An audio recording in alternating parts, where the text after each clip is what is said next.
As you come to the end of your project, it's always a good idea to take a pass through your timeline looking for clips that may need a little help, may need to have the white balance corrected, or just work with the hue and contrast, the chroma.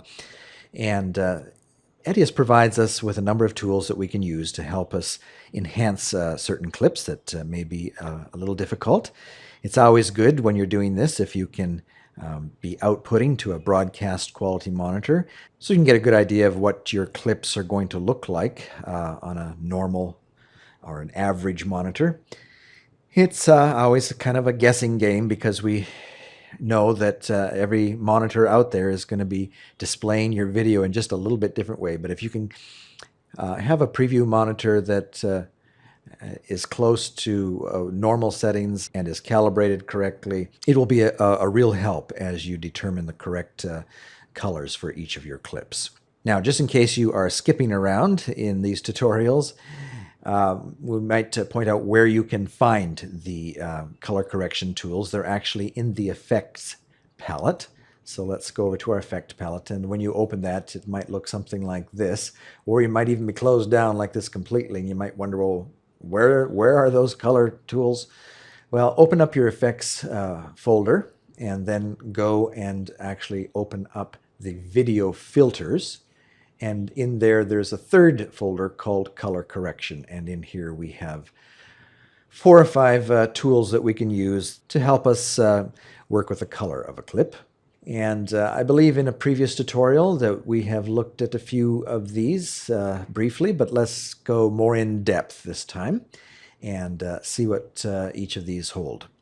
Now, let's see if we can find that. I was actually quite fortunate on this shoot to be shooting outdoors for practically every shot, and so I didn't run into many white balance problems as I moved from outdoors to indoors. But there were a few clips like this one here where we were shooting in a region of Cambodia where some people had been doing some slash and burn agriculture, and there had been some fires, and so everything was a little bit smoky and hazy, and the camera maybe didn't get the best white balance to work with that environment when we shot the footage. And so we're going to go in and see if we can't just enhance this clip a little bit by working with our color tools. And maybe the first one we'll look at is the color balance. Now, the way that you bring on a color correction tool is the same way that you bring on any video effect, and that is by pointing to it in your Effect palette, clicking down with your left mouse button, and with your button held down, drag it from your Effect palette down to your timeline and drop it on your clip. And you'll notice that the focus of Edius jumps from the Effect palette that you were working with to the Information palette. And the reason it does that is because this is how you actually open up the filter to make your adjustments. You'll notice that as we dropped it on the timeline itself, that no real change happened to our clip.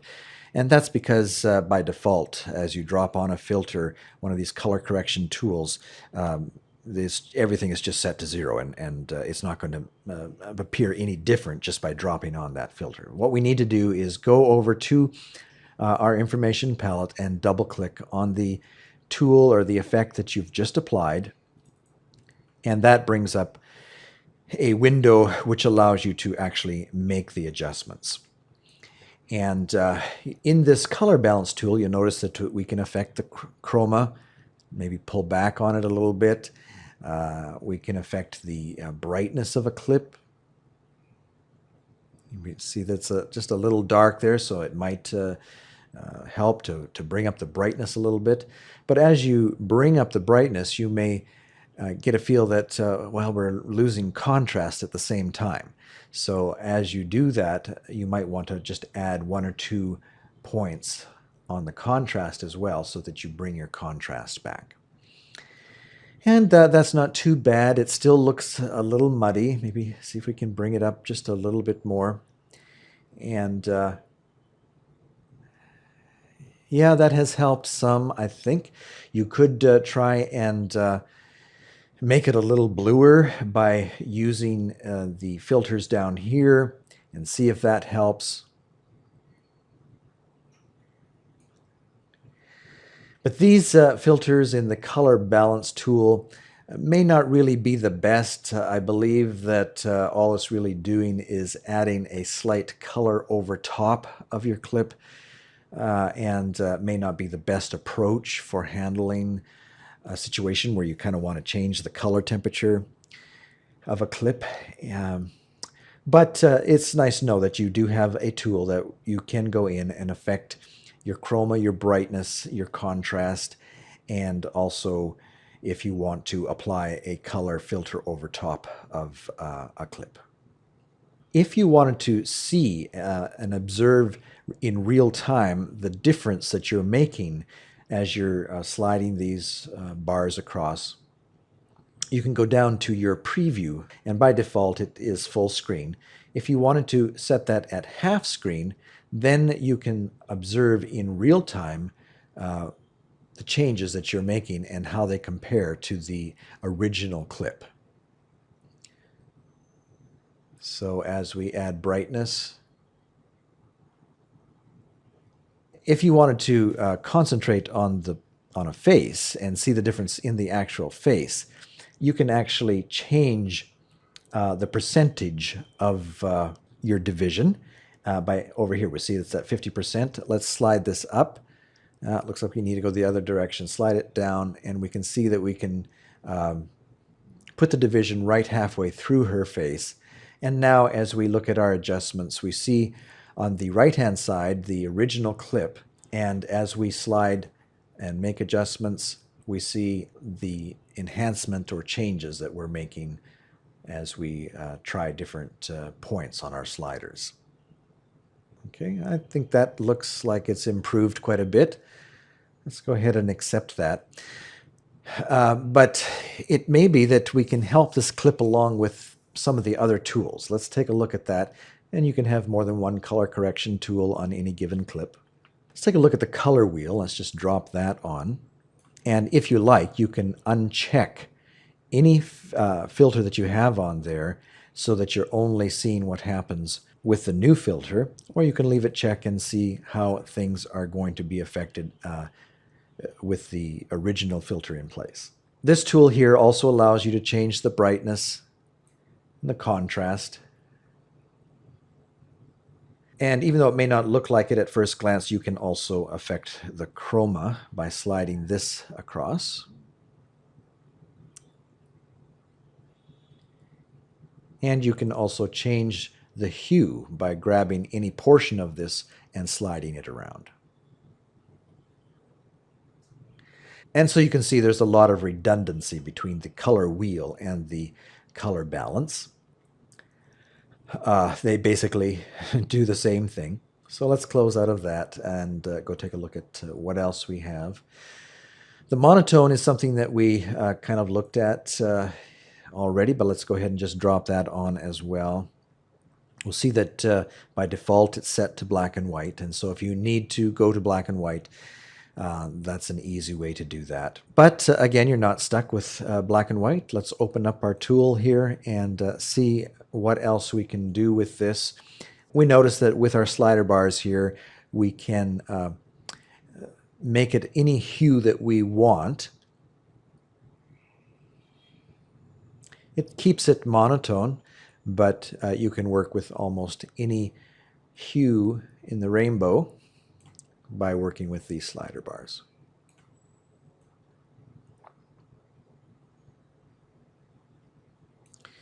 And if, for example, you wanted to kind of make a sepia tone look, go something like that.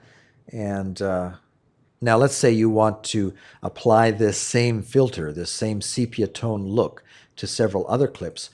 Once you have defined it once, there's a couple different ways you can do this. You could just, from the clip that you have customized, you can go ahead and now drag that filter to any other clip, and it will apply the same color effect, the same sepia tone look that you have defined over in this clip is now also on this clip. Just dragging it from the one that you customized, you can now place it. But let's say you want to save that and use it in other sequences, or other projects, what you can do is save your customization. Just right-click on the filter that you have customized and choose Save as Current User Preset. And then by going back to your effects palette and going up to the folder under color correction, you'll see that Edius has gone ahead and saved your preset and called it Monotone 1. And you can go ahead and rename that. Just right-click on it again and choose Change Name, and we'll call it Sepia Tone. And now you have your own customized preset that will always show up in your effects palette now. And as you work with Edius over the years, you'll probably end up defining a lot of these personal customized effects and have them readily available for other projects. We also have a YUV curve. Let's drop that onto our image, and let's maybe delete our monotone. Let's get back to our color shot, and then let's open up our curve tool, and we'll see that Edius provides you with the familiar curves. If you have been working in Photoshop over the years, you'll probably know how these work. And you'll see that by pointing to anywhere on the line, you can add nodes and then do fine adjustments using a spline curve.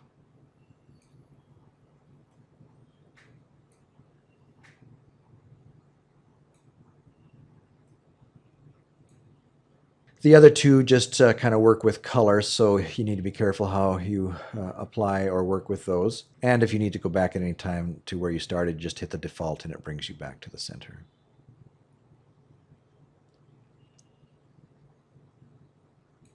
Okay, so that might help that one a little bit. Let's go ahead and hit OK, and then take a look at our last color correction tool, and that is the ThreeWay color correction. And this is probably the most professional color correction tool that you can work with in Edius.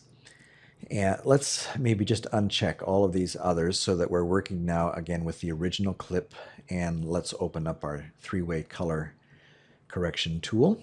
And the first thing that you might want to try when you open up this ThreeWay color correction is to just make a quick adjustment manually by pointing to our point in the center here and moving it around and watching in real time the corrections that you're making. And the first one here is the black balance, which will work with kind of the shadow areas, the darker areas of our clip. And then over here, the white, the highlight portions of the clip. As you move it around, you can see that it's making a slight adjustment. But where you'll make the largest adjustment is to the midtones or the gray balance.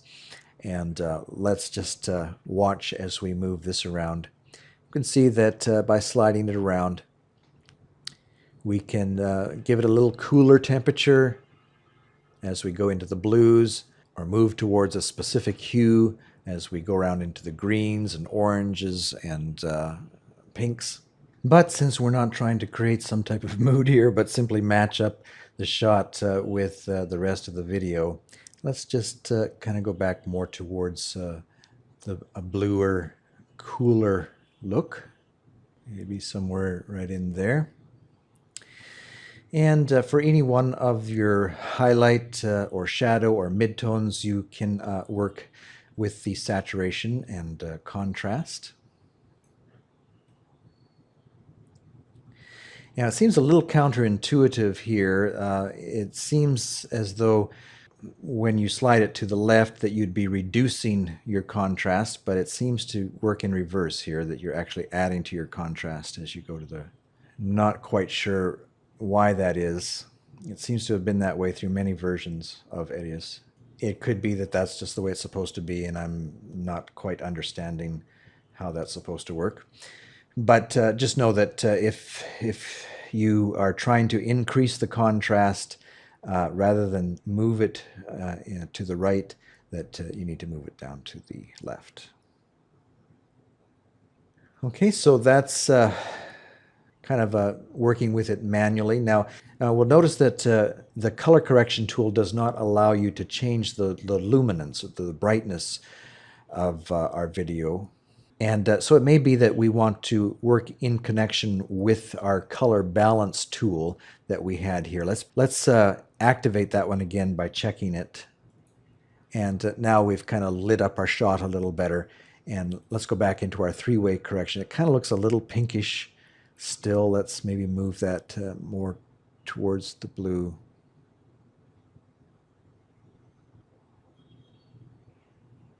Okay, well, you can see it's just a very difficult shot all the way around to make it look normal. Another thing that we could try is to try and find a good white balance using our color pickers. And so go down here to where it says color picker and choose black. Let's start out with our black. And how this works is you need to find something in your shot that is dark, very dark or black, and then just point to it and click to it with your mouse. And we could try finding just a portion of this girl's pants and hope that we've landed on black.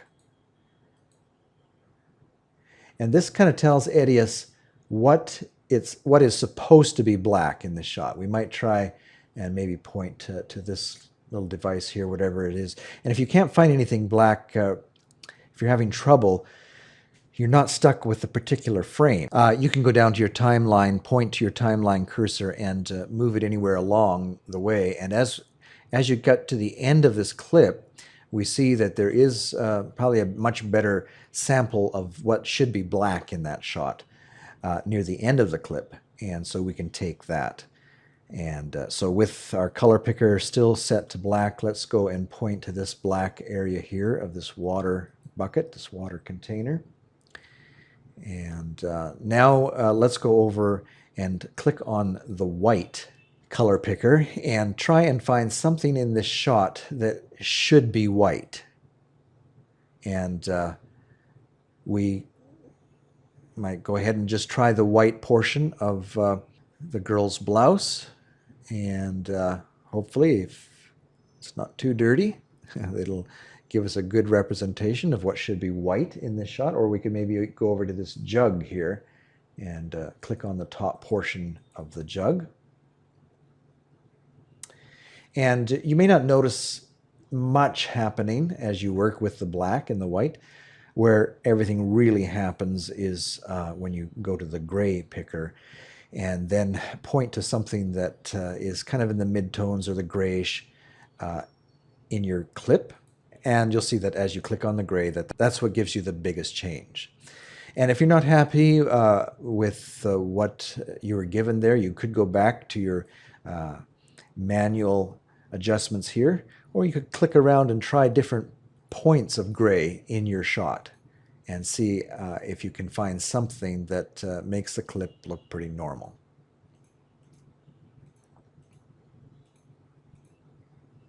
Well, that might be about as best we can do with that shot. Okay. And again, we might want to go back to our color balance now and see what we can do with it. Let's maybe get our preview monitor more split between her face. So the right-hand side is showing us what the clip would look like originally. And left-hand side is with our adjustments. Maybe just try a little bit more with this. And maybe it might help if we chose our preview button down here. And this gives us a pretty good visual representation of the actual color change we're making. Again, on the right, it's the original clip, and the changes that we have made are showing up over here. So it has made some improvement, that's for sure. And maybe we'll try, still with our gray button checked there, maybe just click on a few other gray areas, maybe down here in the dirt even. Seems to be the best. This little water pot here. So we might have to just be happy with that, and well, it is better than it was. All right, now something else I'd like to show you with the three-way color corrector. Let's go back and drop it on this clip here. And that is, there'll be times when you maybe want to affect just one color or a range of colors in your shot. And for example, in this shot here, it's fairly nice of Vonnie bringing the cows back home from feeding in the pasture. It seems to be nicely lit on her face, even though it is kind of the dry season and we're a lot of haze in the air from people burning their fields. We kind of wish that the sky wasn't so drab, and so maybe we'll take a look and see if we can't just enhance the sky portion of this clip. And so let's open up our three-way color correction tool. Let's go over down here in our color picker and choose this time color range. And we'll go ahead and check our boxes here in the center portion, the hue, the saturation, and the luminance. And with all of those checked, the color range checked, let's go ahead and just take your mouse up to the sky area here and start with your shift key held down, start clicking around. And this will take a sampling of the different colors that are actually showing up in your sky.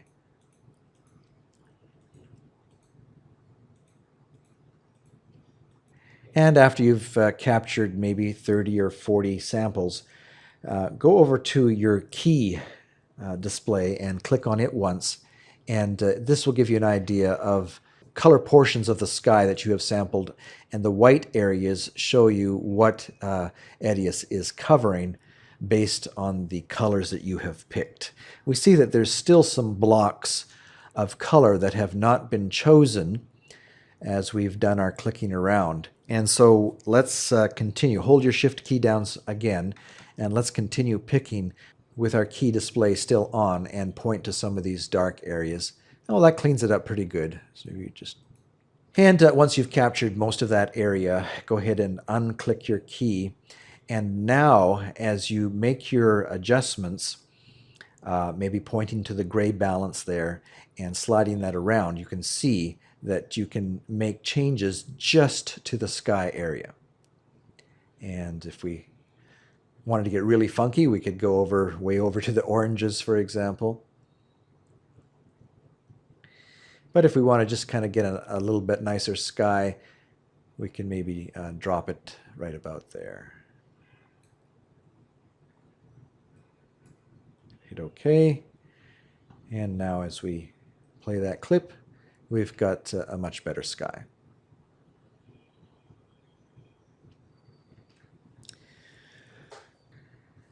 All right, perhaps just one last thing that we should point out, and that is that most of these color correction tools are keyframeable, and what that means is that you can make changes through the duration of the clip. Let's say we want to start out a clip to be just normal color, but somewhere halfway through the clip we want it to maybe go to a monotone, maybe move towards a sepia tone look.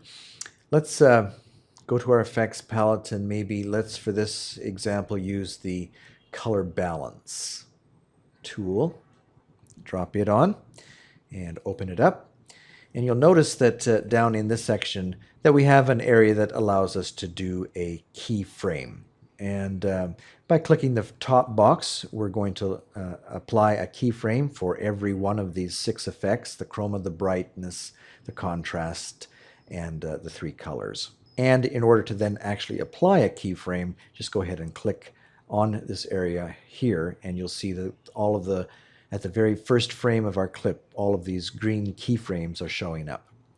Now let's say we want everything to remain normal for the first second or 2 of the clip.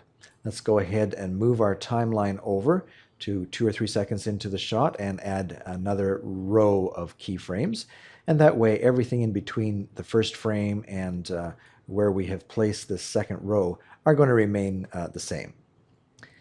But let's say that over the next second or 2 we want to change this down to a sepia tone. Let's go ahead and add another row of keyframes here and then make our adjustments. The first thing we'd probably do is just bring our chroma right down. So we've got a black and white at this point. And then using our color sliders, we can see if we can't find a nice sepia tone look. Okay, that's not too bad. And let's go ahead and hit OK and play that out and see if it works.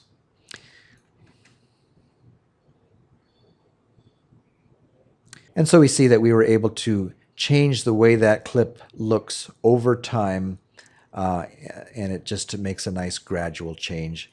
And we can do that with keyframes. And many of the filters, the video filters that come with Edius, allow you to make this change with using keyframes, make a change halfway through a clip. So as you're working with the effects, let's say the mask effect, after you drop it on and open it up, if you want to see if you can't change that over time, just check down near the bottom of the dialog box, and sure enough, the mask allows you to make changes over time using keyframes, and you'll find that many of the effects that come with Edius will allow you to do that. Okay, well, I believe that's it for our tutorial on color correction using Edius 6.